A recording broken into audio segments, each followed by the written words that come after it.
Hello there, dear friends, and welcome once again to the Relaxed Fantasy Review. Today, we're continuing our series on feats, and we're going to be talking about the Sorcerer. Sorcerers are the most spellcastery spellcaster. Obviously, you've got guys like druids, and you've got bards, and you've got wizards, the classic masters of magic, but sorcerers are special. Sorcerers have a tough time keeping up with the rest because they have a very short spell list. They only get 15 spells throughout their entire career, not including cantrips. And they don't have any subclasses that boost them in combat. Warlocks can be hexblades, blade singers, wizards are really popular, but sorcerers have nothing like that. Sorcerers have instead a basic feature that really enhances their casting, metamagic. But is metamagic enough to carry a sorcerer? When you reach levels 4, 8, 12, 16, and 19, you can choose to say, actually, I want a feat. I want one of these powerful abilities that boosts me outside of my normal class powers. It grants you a feature that you don't normally get, and really can power you up if you pick the right one. I've chosen a top 5 list of feats that I think make sorcerers really stand out. But before we get to the list, I'd like to let you know that Relax Fantasy Review has memberships now. For just $1 a month, you can support me here on YouTube. You click the join button just below this video, and you get a little badge and your name next to your name in the comments, letting folks know you're a supporter, and you earn my undying gratitude. Thank you for watching. Thank you so much for supporting if you can, and enjoying the content. So let's start off talking about this new feat idea for the sorcerer by talking about Metamagic Adept. Metamagic Adept is a feat that grants you 2 metamagic options, whether quicken spell, twin spell, extended spell, careful spell, subtle spell. I made a whole video about the metamagic options and which ones I think are good and which ones aren't. But Metamagic Adept grants you 2 of them, as well as 2 sorcery points. Now you might be thinking, sorcerers already have metamagic, why would they need more? Well, sorcerers get metamagic in pretty limited amounts. They only get 2 options at level 3 when they get metamagic, and then they don't get a 3rd option until level 10, halfway through the game. They also get metamagic points equal to their sorcerer level. So at level 3, when they get their metamagics, they only have 3 points to spend. That is 3 subtle spells, or a quicken spell and a subtle spell, or a twinned 3rd level spell, and that's it. You're done for the day, because metamagic recharges on a long rest. With Metamagic Adept, you get 2 extra points, giving you some extra power throughout the day when you need it, and you get 2 extra metamagic options, doubling your options in the first half of the game. That's really good. Imagine if you were a monk and you got extra key points equal to your proficiency bonus. Wouldn't that be worth taking a feat for? I say yes. And this just makes sorcerers better at what they already do. But let's talk about something that sorcerers don't do. Have a lot of spells. Sorcerers start with a very short spell list, and it never really catches up throughout the game. It's one of their greatest weaknesses. So let's talk about feats that give you more spells, like Fey Touched. Fey Touched is a half feat. It grants you a +1 to one of your mental stats, intelligence, wisdom, or charisma. I recommend charisma, because you're a sorcerer, and sorcerers are charisma casters. It also grants you 2 additional spells that get added to your spell list. Fey Touched gives you Misty Step. Misty Step is a teleportation 2nd level spell. Really powerful and great for utility. And then it also grants you a 1st level spell of your choice from divination or enchantment. You can grab Silvery Barbs, or if you want to lay down multiple chain shots, you can grab Hunter's Mark or Hex. There's a lot of good options in this list, but the fact that you're adding spells to your list is important because you get a free casting of the Fey Touch spells once a day, but then you also can cast them using your regular slots. So this increases your amount of spells and the amount you can cast some of them. This is just a win overall. But let's say you don't want to use your spell slots. What if you want to use your spell slots to recharge your meta magic and you're low on them? Well, you could take the Ritual Caster feat. Ritual spells are tricky. Sorcerers don't inherently get them. Ritual casting says that you can take a spell that has the ritual tag. Only certain spells can do this. And you can cast it without a spell slot, as long as you take an extra 10 minutes to do so.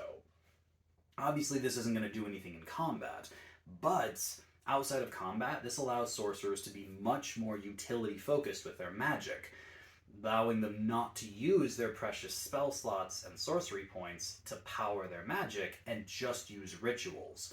When you take the feat, you choose a class. Personally, I'd go with Wizard. I know they're intelligence-based spells, but most ritual spells don't have a saving throw or an attack roll, so you don't really need a high stat to cast them.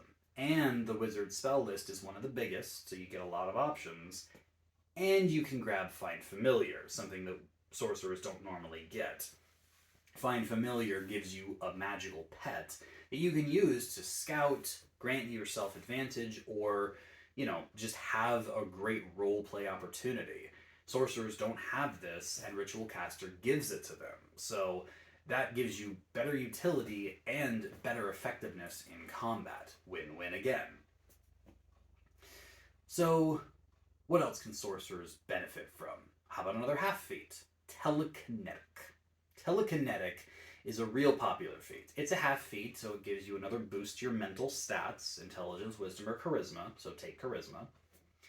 And then it gives you two more things. It gives you the Mage Hand cantrip, which you could have gotten, but now you get it for anyway, so, maybe wait for that one. And it makes it invisible, so it just looks like you're using telekinesis to move stuff. That's nice. It also gives you a telekinetic shove power. As a bonus action, you can push a creature 5 feet away from you, or pull them towards you, I suppose. But as a sorcerer, you are literally the squishiest class in the game.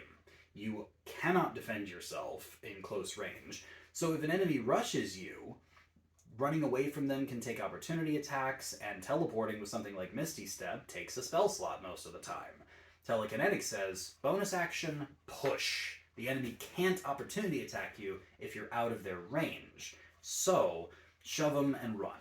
Or shove them and kill them with a spell that would normally be a disadvantage if they're at point blank, because ranged spells suffer from that problem. Anywho, telekinetic's great, just in general. So we've talked about ways to get more sorcery points, more spells, more rituals, more powers that don't even need spell slots. But there's one other feat that I think bears talking about. And one of the reasons I love this feat so much is that you don't even have to use a feat slot. You don't have to take this at 4th level, 8th level, whatever.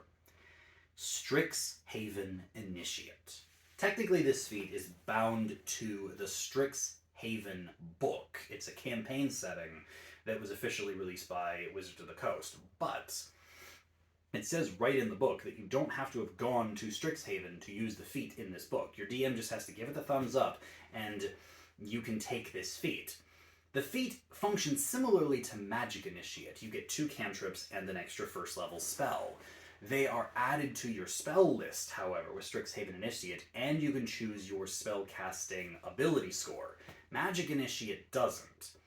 The difference is that Magic Initiate allows you to choose any class's spell list, grab 2 cantrips and a 1st level spell, and you're done. This is another way to get Find Familiar, but it would limit you to Wizard's cantrips, meaning that any cantrip you cast would have to be done with your intelligence. Strixhaven Initiate doesn't have that limitation. Instead, what it does is it gives you just, here's 3 cantrips. Here's 3. Pick 2. Personally, my favorite Strixhaven school that you can go to is Quandrix. As a Quandrix Initiate, you would be able to grab Mage Hand and Guidance, both amazing cantrips, and a 1st level spell from the Druid or Wizard list specifically, meaning you could also grab Find Familiar. Or a healing spell, if you wanted to grab something from the Druid's list, Healing Word, Cure Wounds, Goodberry, it's all there. So, Why is Strixhaven Initiate so much better than Magic Initiate when they're relatively comparable? Well, because you can get it for free.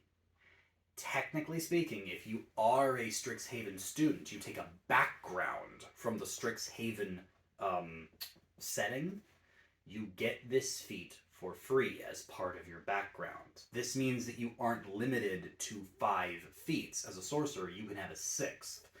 As long as your DM says it's okay. Obviously, this is one of those things you've got to run by them.